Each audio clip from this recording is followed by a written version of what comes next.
yang terjadi di elit politik nasional itu tidak seperti, sama sekali tidak seperti yang Anda baca di koran atau Anda dengarkan di televisi, gitu ya. Satu.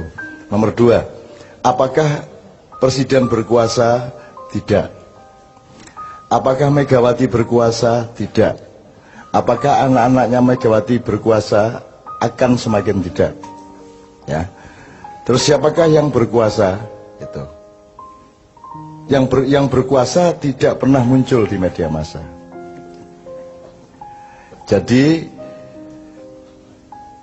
mereka membutuhkan ketidakpastian dari pelaku-pelaku di panggung ini, diadu domba sedemikian rupa. Nah, siapakah yang malu domba? Yang malu domba ini sudah juga sedang bertarung di antara mereka. Jadi nanti ada skala global internasionalnya, terus nanti ada tajallinya yang agak regional nasional, gitu ya. Nah, mereka ini pokoknya kalau ndak Yahudi Timur ya Cina Barat, gitu. Kira seperti itu. Nanti timelinenya adalah 5 tahun kemudian 10 tahun ini kita mengalami pertaruhan. Indonesia akan dimik-dimik kembali bangkit menggeliat atau akan hancur sama sekali dan menjadi bangsa jongos total tahun 2024. Nah, siapakah mereka ini? Pasti adalah para konstelasi para pemilik modal, baik di tingkat internasional maupun regional dan nasional. Nah, itu lapisan-lapisan ini juga bertarung satu sama lain, tapi yang pasti ada rasnya mereka. Yang paling bermain adalah orang-orang yang sudah datang ke Nusantara sejak abad ke-13, tetapi sampai hari ini mereka berposisi masih tamu secara kultural di Indonesia. Lagi engko jajal diskusi ning warung-warung, kok isih dayoh ya maksudnya piye gitu ya. Ya. Jadi ada orang yang sudah kerja dan kaya raya di sini, tapi dalam hatinya masyarakat Indonesia mereka masih tamu, jadi belum pantas jadi gubernur sebenarnya. Lu kok ngguyu gitu? Misalnya, nah, padahal dialah yang nanti akan diangkat untuk sampai ke puncak oleh konspirasi itu. Karena nanti yang diciptakan adalah sistem-sistem yang menguntungkan roti dan keranjang-keranjang mereka bekerja sama dengan konstelasi internasional. Nah, jadi saya ingin memperingatkan, kue isih dayoh, kue aja banget-banget lemu pecicilan, ya. Iki Indonesia iki aja rumangsamu ming kaya sing kok sangka. Ono liya-liyane loh Indonesia ini. Bangsa Indonesia itu banyak. Dan ada segmen-segmen, ada level-level, ada kesatria-kesatria, ada kader-kader, ada bermacam-macam dari bangsa Indonesia ini yang juga akan menjadi faktor dari berubahnya Indonesia. Jadi jangan dipikir Indonesia akan berlangsung persis seperti yang kalian skenariokan. Ada macam-macam. Bukan hanya manusianya macam-macam, bukan hanya anak mudanya bermacam-macam. Ada arus yang menuju masa silam dan kematian, dan ada arus yang sedang bangkit pelan-pelan menjadi manusia kader Nusantara yang baru, yang semakin banyak jumlahnya di mana-mana, dan usia mereka 10 tahun lagi adalah usia pemimpin di tingkat-tingkat yang bermacam-macam. Maksudku kue iki pemimpin yang berikutnya, ini loh. Jadi siap-siap mulai saiki, ini ya. Oke. Muhtasib wis ben kursus dhewe kono. Karena dia punya kesibukan sendiri yang sifatnya kosmis ya, dia kosmis. Pokoknya dia hubungannya sama Tuhan konflik tiap hari sama Tuhan. Piye to karepmu kowe iki? Nah, gitu. Itu urusan, itu kan salah satu hiasan Indonesia sehingga disukai para malaikat karena ada kaumul muhtasibin gitu kan. Oke. Oke ya, jadi singkat kata begini. Anda jangan benci Jokowi, jangan benci Mega, jangan benci siapapun yang seakan-akan sedang berkuasa. Anda harus merasa kasihan kepada mereka. Dan doakanlah Jokowi yang terus-menerus mendapat tekanan. Anda tahu kan kalau SBY itu kan selalu ragu.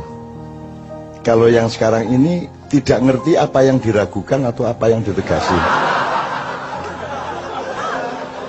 Itu masih lumayan, kalau dulu kan masih ragu terhadap sesuatu hal. Ini sesuatu halnya dia tidak ikut menentukan. Jadi arep ragu ki ora ana dalane, arep tegas karo dalane, akhirnya sing metu iku dudu saka atine, dudu saka pikirane dhewe.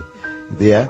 Jadi kita doakan mudah-mudahan beliau ini oleh Allah segera dibebaskan dari tekanan-tekanan. Jelas ya? Jelas maksudnya ya? Gue ngerti sastra toh? Nah. Sementara yang sangat bernafsu untuk bertarget tahun ini harus menggantikan orang yang penuh tekanan-tekanan ini, kita doakan mudah-mudahan dia tidak diberi kesempatan oleh Allah untuk bersu'ul khotimah. Iki ya jelas tau kudune. Nah, gitu. Jadi nek di YouTube iki berdebat sih lagi ngafirke aku gitu.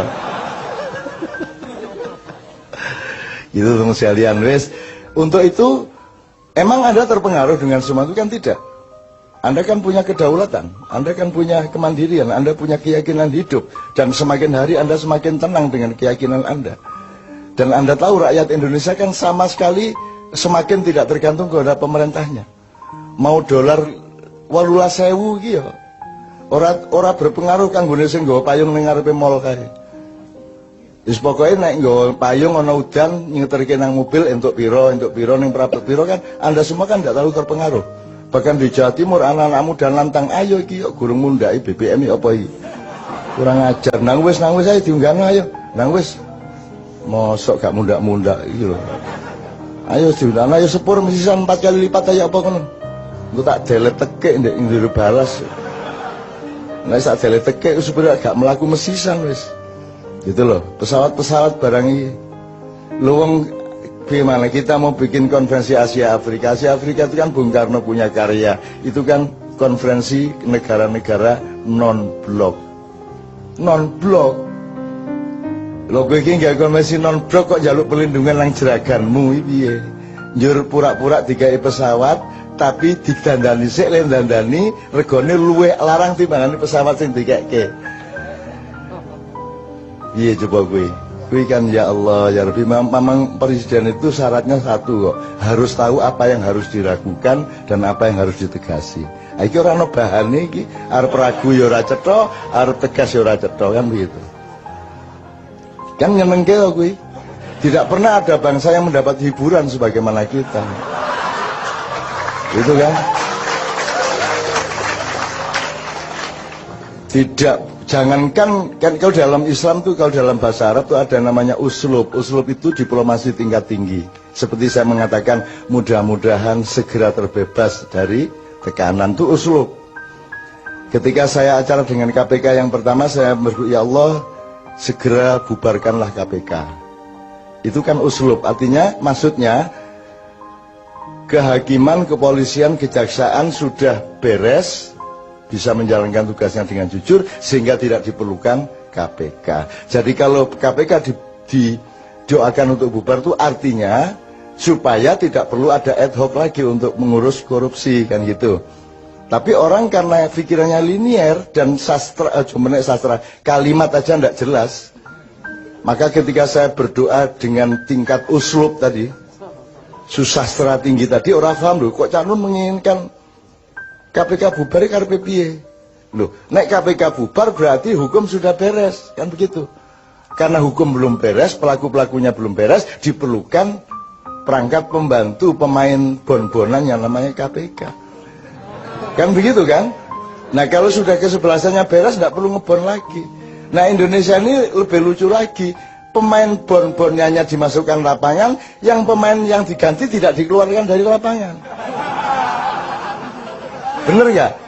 Loh mestinya kalau diganti yang diganti keluar ini nggak tetap di dalam. Akhirnya gelut dewe sadu-saduan dewe. Kan gitu.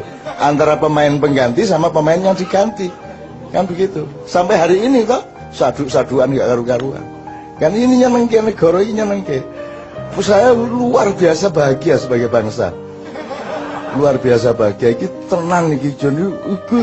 Malaikat yang tidak pernah ketawa jangan nahan banget. Jangan kudu guyu tenan kemenungsan gitu. Bahkan tidak ada tugas malaikat untuk tertawa, tidak ada. Malaikat itu semua serius. Tapi khusus untuk Indonesia ini akhirnya rundingan wis ora apa-apa ya guyu wae ya. Ngono kuwi ya saking lucune kok. Edan tenan ambo tenan. Lho wong piye to wong panglima tertinggi TNI kok mendapat gelar anggota kehormatan. Lho panglima kok anggota kehormatan. Piye logikane iki? Gitu lho, piye to iki? Aku kok dikai anggota kehormatan mak iya. Lho piye to iki?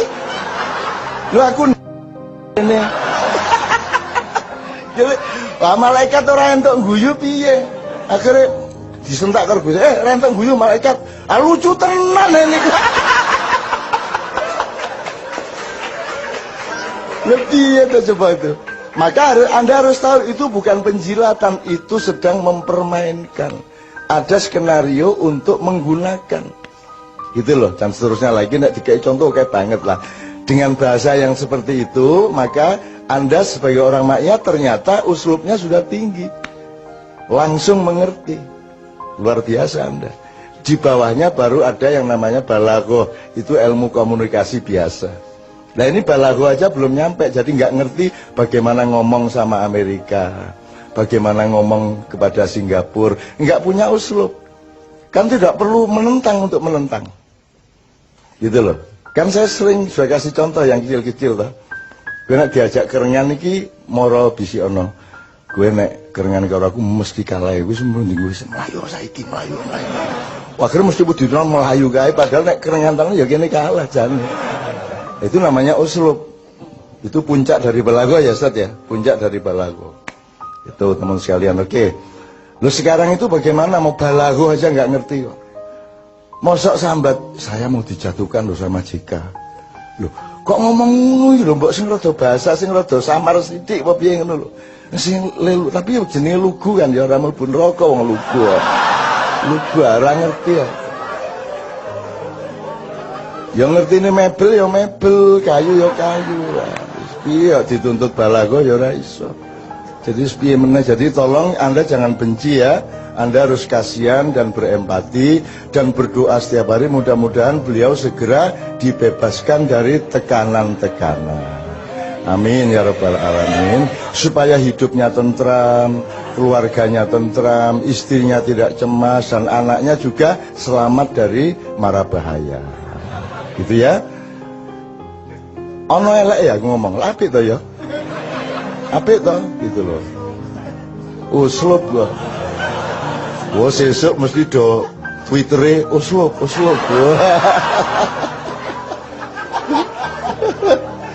Are-are iki AS Hikam ditawur ya are-are coba.